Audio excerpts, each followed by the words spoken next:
The Church of Our Lady of Loretto was used as barracks for a Turkish corps. I had not much difficulty in arranging the Italians on my side. I said to them, the Austrians call themselves a defender of your religion, and they bring you a regiment of Englishmen, of people who burn the Pope regularly once a year, legions of Russians who have been heretics and schismatics ever since the 15th century, and to crown the whole, Turks, Mohammedans, a race of unbelievers, whilst I am Catholic. I fought against the Turks, and I'm almost a crusader.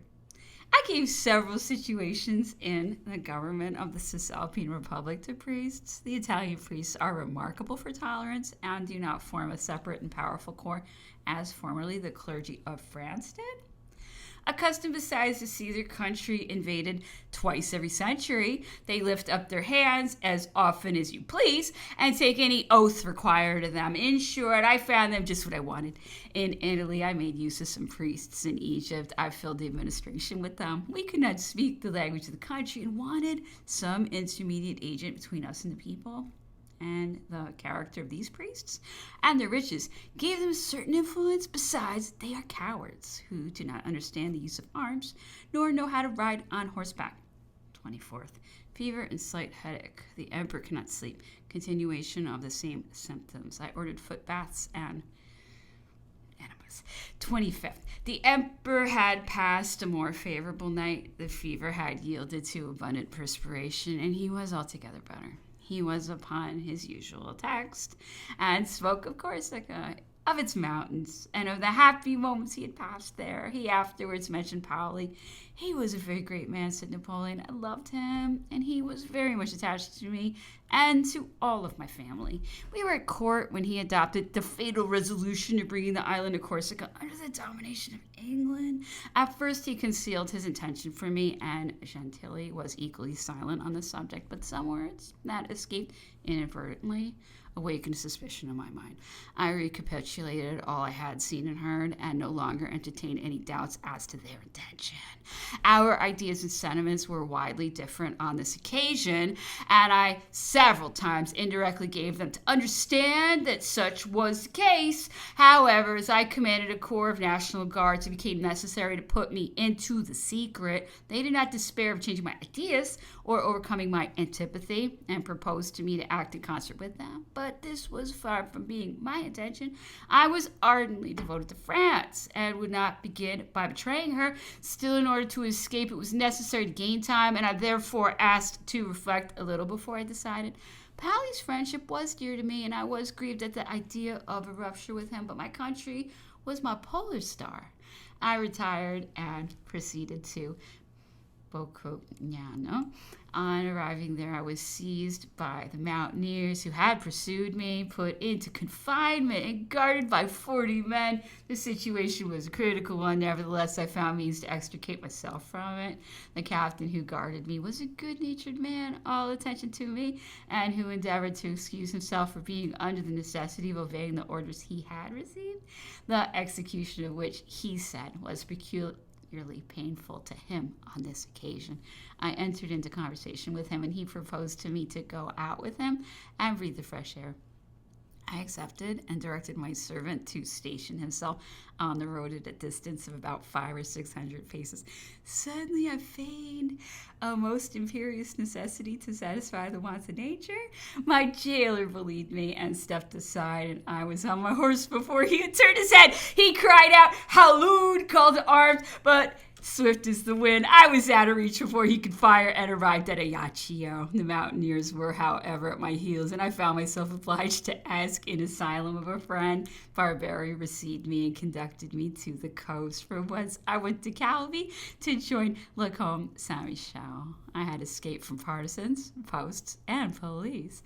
All had been unavailing. Paoli was grieved and vexed beyond measure. He wrote, complained, threatened. My brothers and myself had betrayed, he said, his interests and those of our country, and did not deserve the sentiments he entertained for us. Nevertheless, we might return. His arms were open to receive us, but if for the last time we were deaf to his advice and insensible to his offers, he should no longer have any mercy. The execution of this threat was as prompt as the answer to it had been scornful. He seized our flax, burnt, pillaged, and destroyed all our property. We did not interfere to save it, but having excited the patriots, we ran to their assistance. The citadel was occupied and kept up an incessant fire, so that finding it impossible to land, we went and anchored opposite to the north of the Gulf. The insurgents followed us. I had time to land a few guns, and I covered them with grape shot. They, however, returned, loaded me with reproaches, expressing their indignation that one of theirs should fight for France.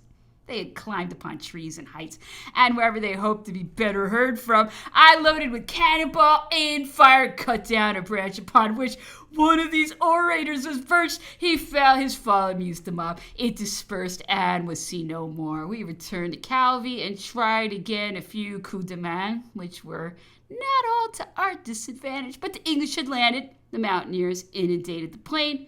We could not oppose the storm. My mother went to Marseille. She expected to find there a spirit of patriotism and to meet with a reception proportioned to the sacrifices she had made. But she scarcely could obtain a safe asylum. All had given way. My presence was no longer of any use in Corsica. I left it and went to Paris. The Federes had just delivered up Toulon. The future was big with events, and I did not despair that amongst the number one might arise which would reestablish our affairs. They were much in want of such an event, for the mountaineers had completely ruined them, and but for the revolution they were irretrievably lost. The harm done to us by Paoli had not sufficed to estrange me from him. I loved him and never ceased to regret him. He was tall, his attitude was noble, he spoke well, knew the Corsicans, and we were at court when he adopted the fatal resolution to bring in the island of Corsica under the domination of England. And he exercised unlimited influence over them, equally skillful in discovering the importance of a military position or of measure of administration. He fought and governed with a degree of tact and sagacity, which I have never seen but in him. During the War for Liberty, I accompanied him in his excursions, and he explained to me as we proceeded the advantages of the ground we passed over, the best way to render it available, and to remedy its defects. I recollect it one day as we were going to Port Neuf at the head of a large detachment. I submitted to him some observations upon the ideas he had expressed. He listened to me very attentively, and looking steadfastly at me when I had done, "Ah, Napoleon," said he, "you are not of this age. Your sentiments are those of the men described by Plutarch. Courage! You will rise in the world." And so I did. But he was obliged to yield to fate and took refuge in England, where he resided at the period of the expeditions of Italy and Egypt. Every one of my victories transported him with joy.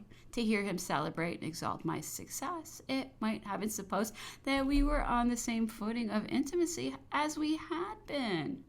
When I was raised to the consulate and afterwards to the empire, it was worse still. Party followed party, and dinner succeeded dinner, and nothing was heard but shouts of joy and satisfaction. The head of the state was displeased at these manifestations of enthusiasm, and Paoli was sent for. "Your reproaches are just," said the latter, "but Napoleon is one of mine. I have seen him grow up. I foretold his fortune. Can you expect me to detest his glory, to disinherit my country of the honor he does her?" I felt for that great man all the sentiments he had for me. I wished to recall him and give him a share of power, but I was overwhelmed with the multiplicity of affairs. Time passed. He died, and I had not the satisfaction of making him a witness of the splendor that surrounded me. 26. The emperor continues better. Some ships had anchored off the island, and several passengers had landed in the hope of seeing Napoleon. I saw them coming up with Low. "They come from India," said the emperor to me, "and I should like to ask them some questions, but this Calabrian inspires me with too much disgust. I shall not receive them. Hudson is the pariah of St. Helena. He corrupts everything he sees or touches. He forms a mixture of stupidity and low cunning, against which I know not what kind of instinct forewarns me. I will not see them." And he began to discourse about India. He had not, he said, properly attacked that country. He had gone to work by way of Persia, and it was not through that quarter that the attempt ought to have been made. But the adventurers he had sent into those regions had leagued with the presidencies and betrayed the nabobs. He would have nothing more to do with them. I had for some time continued he intended to send 2,000 or 3,000 Shuans on the Jumna. They asked to go and have Bourmont for their chief, and I should have acted wisely in allowing them. French blood is always good opposed to a foreign foe. I should have been rid of those old habitual ways of discord. I should not have foolishly dragged some of them to Waterloo, and a great disaster would not have taken place. But everyone must fulfill his destiny. Nobody can command it. I have shown to France what she can do. Let her execute it. The 27th. The emperor had passed a bad night, but the general state of his health had not suffered from it. Well, doctor, how do you find me? Am I better? Said he, extending his arms towards me, whilst he was reading at the same time. Your Majesty is at least not worse. It is those pills. The box was open, and he had not taken any. They possess some efficacy.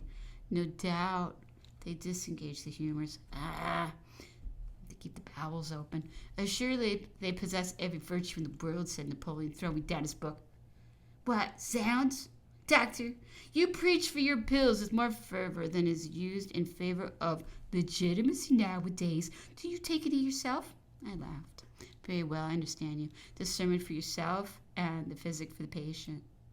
Is it not so? Believe me, we had better leave off all these remedies. Life is a fortress which neither you nor I know anything about. Why throw obstacles in the way of its defense? Its own means are superior to all the apparatus of your laboratories. Corvisart candidly agreed that all your filthy preparations and mixtures are good for nothing. Medicine is a collection of uncertain prescriptions which kill the poor and succeed sometimes with the rich, and the results of which collectively taken are more fatal than useful to mankind. Speak to me no more about these fine things. I'm not a man for drugs.